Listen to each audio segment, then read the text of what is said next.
जय हिंद दोस्तों, welcome back my channel friend. आज हम देखने वाले हैं 21 मार्च के मोस्ट इंपॉर्टेंट करंट अफेयर जो आपके एग्जाम पॉइंट ऑफ व्यू से वेरी वेरी इंपॉर्टेंट होने वाले हैं। तो चलिए स्टार्ट करते हैं 21 मार्च के करंट अफेयर्स।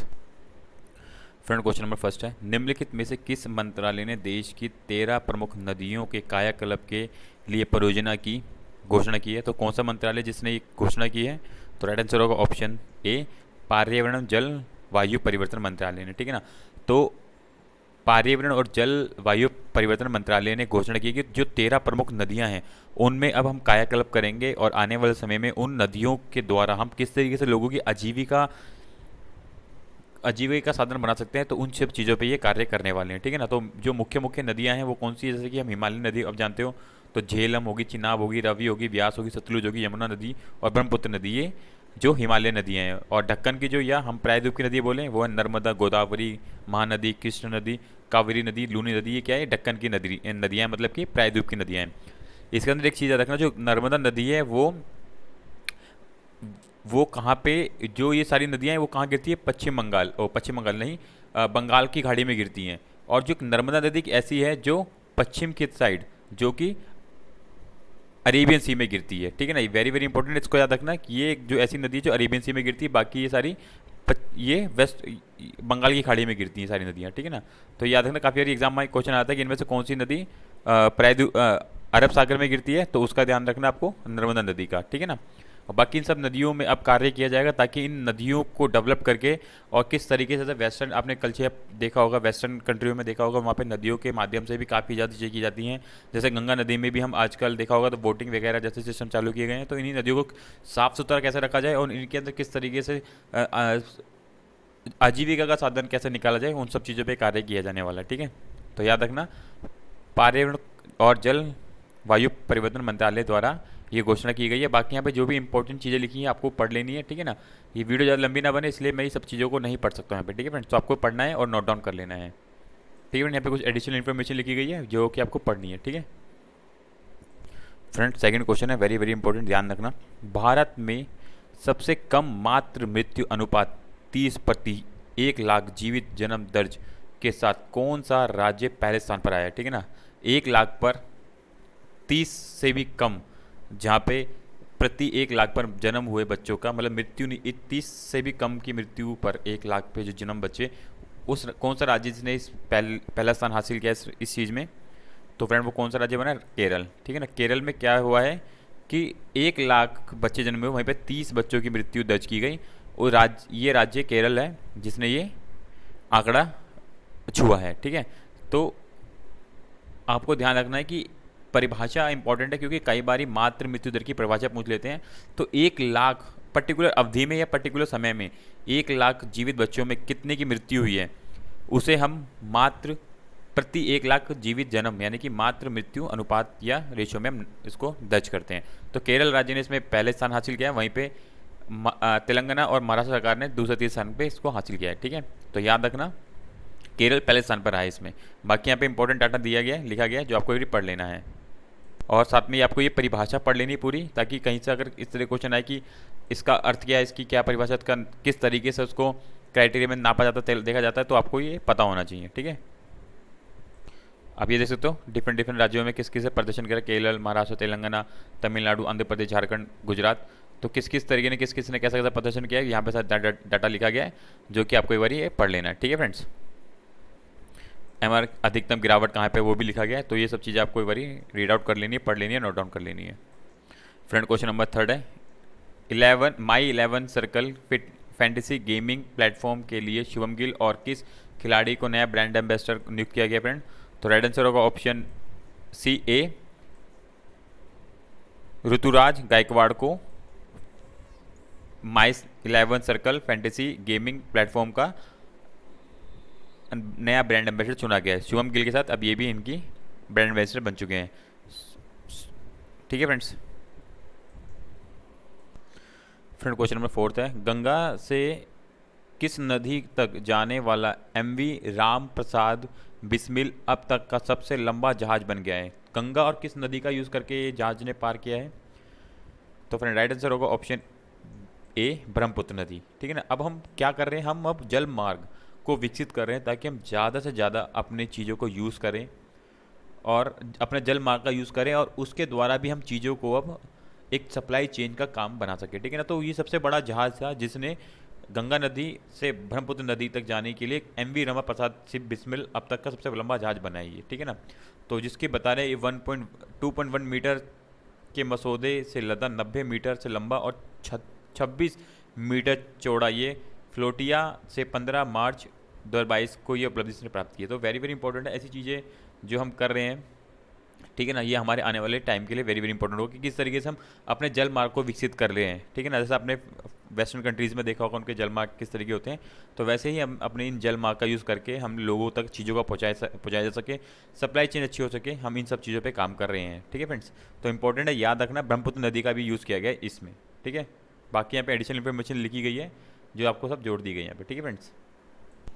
तो फ्रेंड्स चलते हैं नेक्स्ट क्वेश्चन तरफ। क्वेश्चन नंबर नेक्स्ट देख लेते हैं फ्रेंड। क्वेश्चन नंबर 5 है, संयुक्त इंपॉर्टेंट है, याद रखना, संयुक्त राष्ट्रीय महासभा द्वारा किस दिन को इस्लामोफोबिया को मुकाबला करने के लिए अंतर्राष्ट्रीय दिवस के रूप में घोषित किया गया है। तो कौन सा दिन है वो? तो फ्रेंड राइट आंसर होगा ऑप्शन ए 15 मार्च। तो फ्रेंड वेरी वेरी इंपॉर्टेंट होता है, 15 मार्च को अब संयुक्त राष्ट्रीय महासभा ने सर्वसम्मति से 15 मार्च को इस्लामोफोबिया का मुकाबला करने के लिए अंतर्राष्ट्रीय दिवस के रूप में घोषित कर दिया, ठीक है ना। याद रखना 15 मार्च को क्वेश्चन में आने के पूरे चांस रहेंगे। 193 देशों ने इसके लिए सर्वसम्मति अपनाई है, ठीक है ना। जैसे कि अभी आपने देखा होगा हाल ही में बांग्लादेश के अंदर इस्कॉन टेम्पल को तोड़ दिया गया था, ठीक है। तो इन सब चीज़ों से पता चलता है कितना ज़्यादा उनके अंदर या किस तरीके की चीज़ों के प्रति ये चीज़ें चल रही हैं। तो धर्म और विश्वास की स्वतंत्रता के अधिकार पर जोर देते हुए वर्ष 1981 में एक संकल्प को दोहराते हुए जिसमें धर्म या आस्था के आधार पर सभी प्रकार की असहिष्णुता या भेदभाव को समाप्त करने का आग्रह किया गया था, ठीक है ना। तो जिस तरीके के कृत्य किए जाते हैं वो काफ़ी ख़राब होते हैं, जैसे कि बांग्लादेश में आपने देखा होगा हाल ही में मंदिर तोड़ दिया गया था। तो इन सब चीज़ों के ध्यान में रखते हुए ये अब अंतर्राष्ट्रीय महासभा ने इस्लामोफोबिया दिवस के रूप में 15 मार्च को बनाने की घोषणा की है, ठीक है फ्रेंड। ठीक है फ्रेंड, भारत में अपना पक्ष रखा जो पढ़ लेना एक बार, ठीक है ना। तो एक एक चीज़ के बारे में एक्सप्लेनेशन है पूरी जो आपको पढ़नी है, ठीक है, ताकि आपको किसी भी तरीके का क्वेश्चन या कुछ भी आपके से पूछा जाए तो आप इजीली इसके लिए जवाब दे सकें, ठीक है। चलते हैं नेक्स्ट क्वेश्चन की तरफ फ्रेंड। क्वेश्चन नंबर 6 है, याद रखना इंपॉर्टेंट है, जन शिक्षण संस्थान और किसने हाल ही में नीलाबुर में आदावी ट्राइबल ब्रांड लॉन्च किया है, ठीक है ना। किसने इसके साथ मिलकर करा? जन शिक्षण संस्थान और कौन सी संस्था ने मिलकर काम कराई है फ्रेंड्स? तो राइट आंसर होगा ऑप्शन डी, नाबार्ड ने, ठीक है ना। नाबार्ड और जन शिक्षण संस्थान ने मिलकर अदाबी ट्राइबल ब्रांड लॉन्च किया है, ठीक है। तो फ्रेंड याद रखना है आपको, एक तो इसकी फुल फॉर्म याद रखना नाबार्ड की, national bank of agriculture and rural development, ठीक है ना। काफ़ी बारी क्वेश्चन आता है डायरेक्टली, तो ये आपको याद होना चाहिए, ठीक है। तो इन दोनों ने मिलकर अदावी ट्राइबल ब्रांड लॉन्च किया है, ठीक है। यहाँ पे फ्रेंड कुछ एक्स्ट्रा इन्फॉर्मेशन जोड़ दी मैंने जो आपको वही पढ़ लेना है, ठीक है फ्रेंड। क्वेश्चन नंबर 7 है, निम्नलिखित में से किस राज्य के पूर्व राज्यपाल मुकुंद बेन मणिकर जोशी का हाल ही में निधन हो गया फ्रेंड? किस राज्य के थे? तो फ्रेंड राइट आंसर होगा ऑप्शन ए, आंध्र प्रदेश, ठीक है ना। आंध्र प्रदेश के थे ये फॉर्मर गवर्नर जिनका निधन हो गया। आंध्र प्रदेश के पूर्व गवर्नर मुकुंद बेन मणिशंकर जोशी का निधन हो गया है, ठीक है ना, 88 वर्ष की उम्र में, ठीक है। याद रखना इनका, ठीक है फ्रेंड, याद रखना इसको। चलते हैं नेक्स्ट क्वेश्चन की तरफ। क्वेश्चन नंबर नेक्स्ट लिख लेते हैं फ्रेंड। क्वेश्चन नंबर 8 है, निम्नलिखित में से किसने हाल ही में एक प्रसिद्ध फिनटेक व्यवसाय इजिलियंट टेक्नोलॉजी को खरीदने की घोषणा की है फ्रेंड? किसने की है वो? तो राइट आंसर बताना है। तो राइट आंसर होगा ऑप्शन सी, रेज रेपे, ठीक है ना। रेज रेपे ने ये टेक्नोलॉजी खरीदने की घोषणा की है जो आने वाले बैंकों के समाधान में जो भी मुश्किल होती है उस चीज़ से निपटने के लिए ये टेक्नोलॉजी खरीदी जा रही है, ठीक है ना। तो रेजरेप की बैंकिंग समाधान शाखा को एजिलैंड की खरीद से मजबूत किया जाएगा जो साझेदार बैंकों के लिए एक क्रांतिकारी भुगतान बैंकिंग समाधान विकसित करेगा, ठीक है ना। तो पढ़ लेना पूरे को, ठीक है।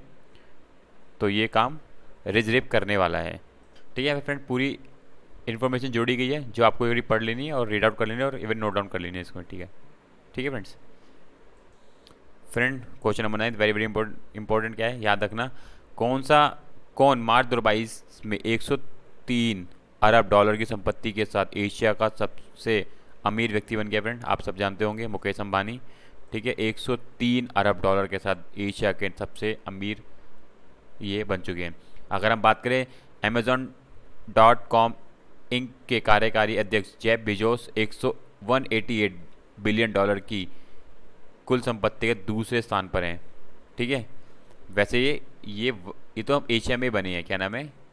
मुकेश अंबानी। रिसर्च प्लेटफॉर्म हुसैन द्वारा संकल्पित ग्लोबल रिसर्च लिस्ट रिपोर्ट के मुताबिक रिलायंस इंडस्ट्री लिमिटेड के चेयरमैन मुकेश अंबानी 103 अरब डॉलर संपत्ति के साथ एशिया के सबसे अमीर व्यक्ति बन गए हैं। वहीं पे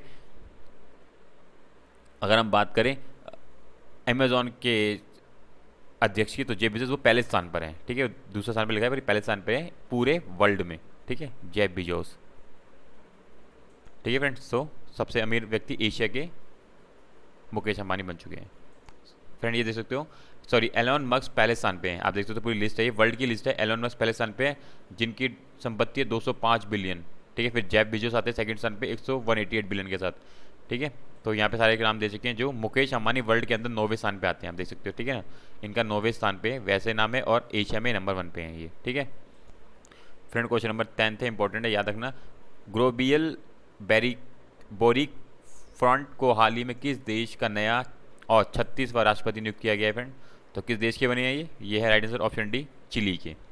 ठीक है ना, ये चिली के नए राष्ट्रपति बन चुके हैं। ठीक है, तो याद रखना ये 36वें राष्ट्रपति बने हैं चिली के। ठीक है, अगर हम बात करें चिली की जोग्राफिकल लोकेशन की, तो जरूर उसको भी देख लेते हैं कैसी है क्या है।